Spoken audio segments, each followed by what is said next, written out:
नमस्कार, मैं श्यामगिरी। आप देख रहे हैं टीएफडी इंडिया न्यूज 24। टीएफडी इंडिया न्यूज 24 में आप सभी दर्शकों का स्वागत है। बिहार के अंदर नीतीश कुमार ने पावर गेम का खेल शुरू कर दिया और इस पावर गेम के अंदर भारतीय जनता पार्टी के लिए नई मुसीबत ला करके खड़ी कर दी है, क्योंकि इस पावर गेम में भारतीय जनता पार्टी के लिए कोई स्थान नहीं है और मुजफ्फरपुर के अंदर तेजस्वी यादव को नीतीश कुमार ने याद कर लिया, क्योंकि तेजस्वी यादव की सुरक्षा हटा दी गई है और वह सुरक्षा का जिम्मेदारी किसका? गृह मंत्रालय का है, जो सम्राट चौधरी के पास बिहार में है। अब सुरक्षा हटा ली गई। अब सुरक्षा कारणों से लीडर ऑफ अपोजिशन को दिक्कत तो होगी, इस बात से इनकार नहीं किया जा सकता। उसकी पार्टी को भी होगी, विपक्ष को भी होगा। लेकिन चूंकि भारतीय जनता पार्टी का यही नियत रहा कि विपक्ष को वह दुश्मन समझती है इस लोकतंत्र में, जबकि लोकतंत्र की खूबसूरती यह है कि विपक्ष के बगैर किसी सत्ता का कोई वजूद नहीं होता। लेकिन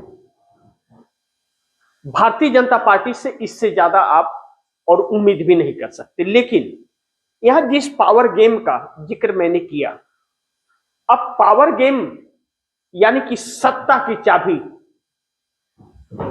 इसकी जंग शुरू हो गई है, लड़ाई शुरू हो गई है और इसमें नीतीश कुमार बिसात बड़ी मजबूती से बिछा रहे हैं, जिसमें बिहार के अंदर भारतीय जनता पार्टी के सबसे मजबूत मोहरे जेडीयू के संजय झा और ललन सिंह को आउट करने का काम होगा और आरसीपी सिंह और मनीष वर्मा की एंट्री। मनीष वर्मा तो है साथ में, लेकिन आरसीपी सिंह की एंट्री इसने भारतीय जनता पार्टी के होश उड़ा दिए हैं। लेकिन इन 12 सांसदों को एकजुट भी करना नीतीश कुमार का लक्ष्य है, मिशन 122 विधायकों के बावजूद, जिसमें ललन सिंह एक चुनौती है, क्योंकि वह भारतीय जनता पार्टी के साथ इस वक्त उसकी भाषा बोल रहे हैं भाजपा की।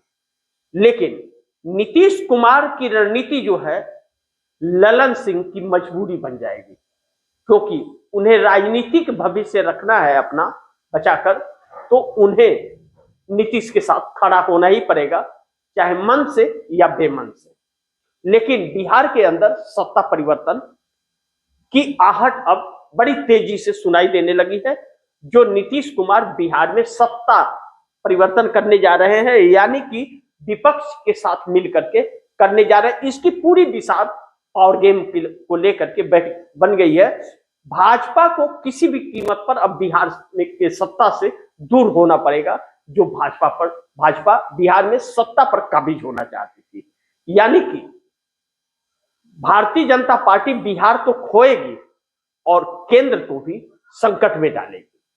ऐसे में याद रखिएगा, बिहार की सत्ता जा रही है और 12 सांसद मोदी से दूर हो रहे हैं।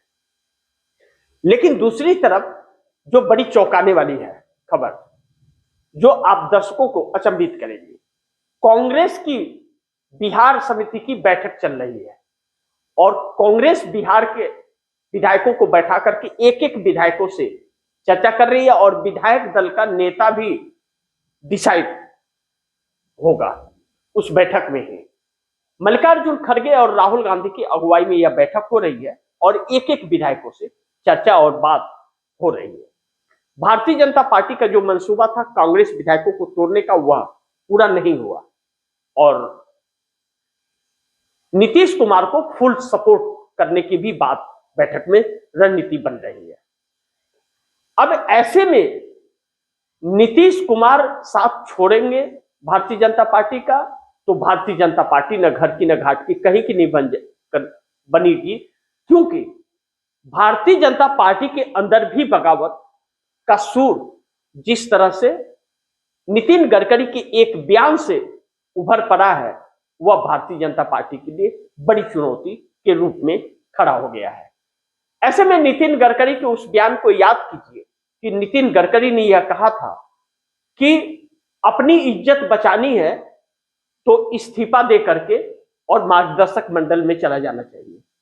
नितिन गडकरी के इस बयान के बाद वह जो पुराने ख्यालात के लोग भारतीय जनता पार्टी के अंदर हैं, जो अटल बिहारी वाजपेयी के वक्त से हैं, वह अब नरेंद्र मोदी से उनका मनमुटाव बढ़ता जा रहा है, क्योंकि नरेंद्र मोदी ने नितिन नवीन को राष्ट्रीय अध्यक्ष बना करके कहीं न कहीं भारतीय जनता पार्टी के अंदर एक ऐसा हड़कंप सा मचा दिया है कि अब उन विचार वाले जो अटल बिहारी वाजपेयी के विचार के लोग हैं, उनको पार्टी छोड़ने पर मजबूर कर रहा है। लेकिन इस वक्त अगर वह छोड़ देंगे तो मोदी के लिए संकट उभर रहा है। और नितिन गडकरी का कहने का तात्पर्य यही है कि देर नहीं करनी चाहिए, छोड़ देनी चाहिए, इस्तीफा दे देना चाहिए, जिसमें नितिन गडकरी भी आते हैं, राजनाथ सिंह भी आते हैं। तो अब अगर दिए इस्तीफा तो भारतीय जनता पार्टी के अंदर इतने सांसद होंगे, राजू प्रताप रूडी और राजनाथ सिंह, नितिन गडकरी और भी बहुत सारे ऐसे हैं जिसे भाजपा हाशिए पे रखती है, तो अपनी इज्जत बचाने के लिए वह इस्तीफा देते हैं, तो मोदी सरकार और भी संकट में आकर के खड़ी हो जाएगी। उनके सहयोगी दल सरकार गिराने की सोच रहे, उससे पहले भाजपा ही सरकार गिरा देगी, यानी कि सरकार पर संकट है। और ऐसे सांसदों की संख्या कही जा रही है कि कम से कम 10 से 12 हो सकती।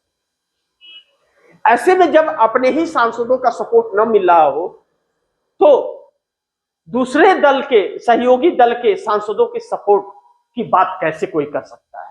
लेकिन हठकर्मी जो है वह खुल करके आती है। तो इस तरफ भारतीय जनता पार्टी के सरकार पर संकट, लेकिन दूसरी तरफ चंद्रबाबू नायडू जो बड़ी महत्वपूर्ण है और महत्वपूर्ण भूमिका उनकी है 18 सांसदों की, जो भारतीय जनता पार्टी के लिए संकट पैदा कर रही है कि राहुल गांधी के ऑफर, और राहुल कांग्रेस लगातार हर मुद्दों पर बैठक कर रही है, लेकिन कांग्रेस एक अलग दिशा में कदम बढ़ाई हुई है। वह इंडिया गठबंधन का हिस्सा है, लेकिन इंडिया गठबंधन के साथ अब नहीं है। वह अपना एकल चलो की राजनीति पर इंडिया गठबंधन से हटकर के चल रही है।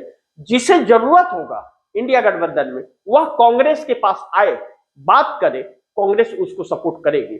लेकिन कांग्रेस अब इंडिया गठबंधन का हिस्सा अपने आप को नहीं मानती, क्योंकि हर किसी ने कांग्रेस को नुकसान पहुंचाया और कांग्रेस अब उस नुकसान पर काम करने को तैयार नहीं है। कांग्रेस का हर किसी ने फायदा उठाया, लेकिन कांग्रेस का साथ देने के लिए कोई तैयार नहीं होता। ऐसे में कांग्रेस एकल चलो की राजनीति में है, इस वक्त कर रही है।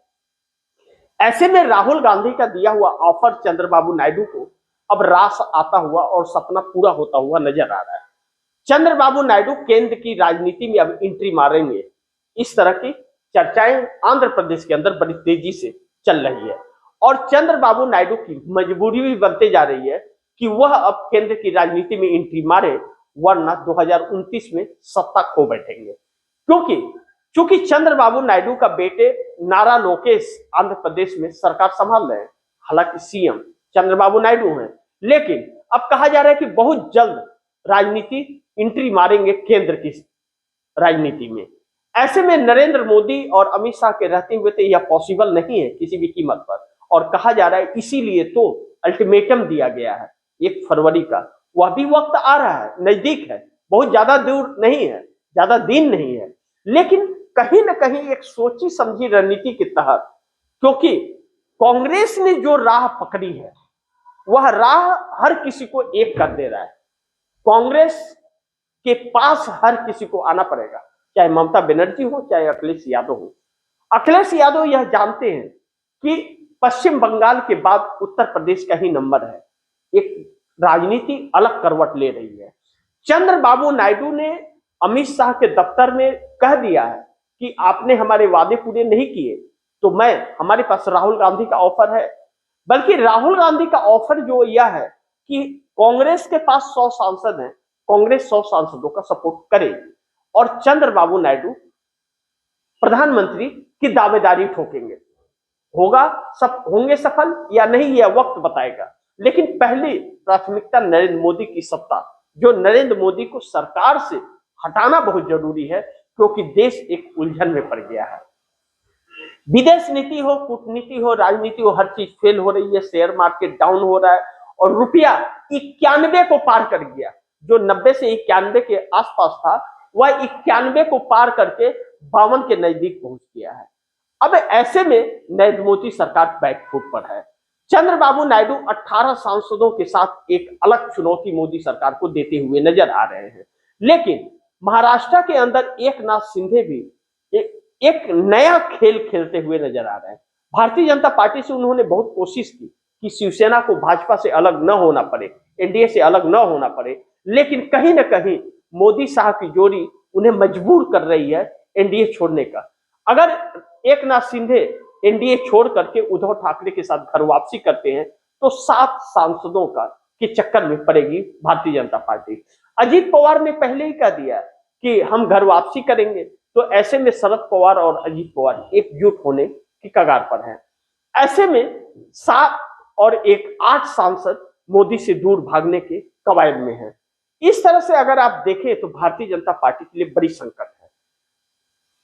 चंद्रबाबू नायडू के 18 सांसद, नीतीश कुमार के 12 सांसद, 30 सांसद और 8 सांसद महाराष्ट्र से, यानी कि 38 सांसद होते हैं जो नरेंद्र मोदी का साथ छोड़ेंगे। लेकिन कहा जा रहा है कि 10 से 12 सांसद तो भाजपा के ही इस्तीफा दे करके चले जाएंगे। ऐसे में सरकार का बच पाना बड़ी मुश्किल होगा। लेकिन महाराष्ट्र बीएमसी ने जो तस्वीर दिखाई वह भारतीय जनता पार्टी के लिए भी चौंकाने वाली थी।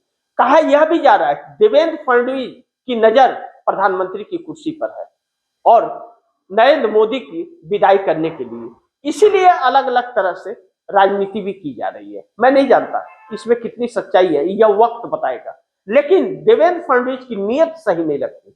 लेकिन नितिन गडकरी का बयान बहुत कुछ इशारा कर रहा है। भारतीय जनता पार्टी के अंदर एक बगावत का सुर उठता हुआ नजर आ रहा है, जो अभी तक दिखाई नहीं दिया था, जो नरेंद्र मोदी और अमित शाह के सपने को चकनाचूर कर सकता है। ऐसे में उत्तर प्रदेश एक चुनौती मोदी सरकार के लिए भी बन गया है। कहा जा रहा था कि मोदी और शाह जो काम करना चाहते थे, योगी को निपटाना चाहते थे, शंकराचार्य पर मामला उठाने के बाद योगी निपट जाएंगे, लेकिन नहीं, उसकी कीमत नरेंद्र मोदी को भी चुकानी पड़ेगी। जिस हिंदुत्व का चोला पहन करके मोदी सरकार चल रही थी, आरएसएस चल रहा था और इतना देश के अंदर जो भ्रम पैदा किया जा रहा था, पाखंड किया जा रहा था हिंदुत्व का, वही हिंदुत्व का असली चेहरा इन लोगों का नकाब उतर गया चेहरे से। आरएसएस या नरेंद्र मोदी जो पाखंड कर रहे थे, खुद शंकराचार्य बन रहे थे, सारे भूत उतर गए हैं इनके। शंकराचार्य के ऊपर गलत टिप्पणी करके और नोटिस जारी करके योगी सरकार ने अपने पैर पर कुल्हाड़ी नहीं मारा है, कुल्हाड़ी पर 10 बार पैर दे मारा है। लेकिन 24 से 48 घंटे के अंदर दूसरा नोटिस दे करके और भी साधु संतों को भड़का दिया है। अब तो यह बात भी साबित हो गई कि 14 में जो मनमोहन सिंह सरकार को सत्ता जो खोनी पड़ी और जो आंदोलन मूवमेंट तैयार हुआ था, आरएसएस भाजपा मिल करके साधु संतों को भी साथ ले करके एक भयावह रूप उस आंदोलन को दिया था, जिसके वजह से एक अच्छी खासी सरकार इस देश से चली गई। यह बात अब साधु संत भी करते नजर आ रहे हैं, जिसको उपयोग दुरुपयोग जिनके नाम का और संत होने का दुरुपयोग किया था इस आरएसएस और भाजपा वालों ने। हालांकि राम मंदिर का मुद्दा साधु संतों ने उठाया था, साधु संत ही इसको आगे बढ़ा रहे थे, वही देश में आंदोलन भी कर रहे थे। लेकिन उसी साधु संत को राम मंदिर उद्घाटन में सम्मान नहीं दिया जाता है, शंकराचार्य को निमंत्रण नहीं दिया जाता है और नरेंद्र मोदी खुद स्वयं शंकराचार्य बन जाते हैं। यानी कि पाखंड की परिकाष्ठा इस देश में निकल पड़ी है, जो एक चुनौती बन गई है। और अब साधु संतों का गुस्सा फूट रहा है और योगी आदित्यनाथ की सरकार में 2 फाड़ हो गया है। केशव प्रसाद मौर्य डिप्टी सीएम ने योगी आदित्यनाथ के ऊपर हमला बोलते हुए शंकराचार्य से माफी मांगकर कहा कि आप स्नान कीजिए और इस पर कार्रवाई होगी। लेकिन केशव प्रसाद मौर्य का कितना चलता है यह हर कोई जानता है। लेकिन नरेंद्र मोदी सरकार जो योगी को हटाने की कोशिश कर रही थी, योगी का तो पत्ता साफ होगा, लेकिन मोदी का भी पत्ता साफ होता हुआ नजर आ रहा है। अब यह नजर आ रहा है कि कम से कम 42 सांसद जो हैं नरेंद्र मोदी से दूर होते हुए नजर आ रहे हैं, जो सरकार संकट में आ सकती है। बजट सेशन कैसा होगा मैं नहीं जानता, यह वक्त बताएगा, लेकिन शेयर मार्केट जिस तरह धराम हो रहा है, बजट सेशन हंगामेदार होने वाला, इस बात से इनकार नहीं कर सकते। अब देखना यह महत्वपूर्ण होगा कि बिहार से उठी हवा और जो चिंगारी भड़क रही है महाराष्ट्र के अंदर, उसमें चंद्रबाबू नायडू कितना घी और तेल डाल करके उसे भड़का सकते हैं। ऐसे में मोदी सरकार संकट में है और कोई ठिकाना नहीं है। नीतीश और नायडू ने अगर ठान लिया है और एकनाथ शिंदे ने अगर भाजपा के साथ छोड़ने का अगर निर्णय ले ही लिया है घर वापसी का, तो फिर मोदी सरकार सिर्फ दिल्ली में नहीं, महाराष्ट्र से लेकर बिहार तक मोदी की सत्ता गायब हो जाएगी। नीतीश कुमार पावर गेम में पूरी तरह से बिसात बिछा चुके हैं। एकनाथ शिंदे उद्धव ठाकरे के साथ बैठकों का दौर शुरू हो रहा है। कहा जा रहा है कि एकनाथ शिंदे के बेटे श्रीकांत शिंदे की साथ बैठक हुई है। अब देखना है कि निर्णय क्या निकलता है, लेकिन एनडीए गठबंधन टूट रहा है और मोदी सरकार जा रही है, इस तरह के संकेत मिल रहे हैं। देखते हैं कि महाराष्ट्र बीएमसी का मेयर कौन होता है और महाराष्ट्र का सीएम कौन रहता है और कौन जाता है। इस तरह जो राजनीति उथल पुथल मच रही है, आने वाला वक्त बड़ी चुनौतीपूर्ण है, लेकिन देश के मुद्दे वही के वही हैं। बाकी आप दर्शकों की क्या राय है, आपके सुझाव क्या हैं, कमेंट बॉक्स में जरूर दीजिएगा। इस खबर को ज्यादा से ज्यादा शेयर कीजिएगा, अपने दोस्तों को भी कहिएगा आगे शेयर करें। आपने अगर टीएफडी इंडिया न्यूज 24 को सब्सक्राइब नहीं किया, सब्सक्राइब कर लीजिए। अपने दोस्तों को भी कहिएगा टीएफडी इंडिया न्यूज 24 को सब्सक्राइब करें। मिलते हैं अगली खबर के साथ, तब तक के लिए नमस्कार।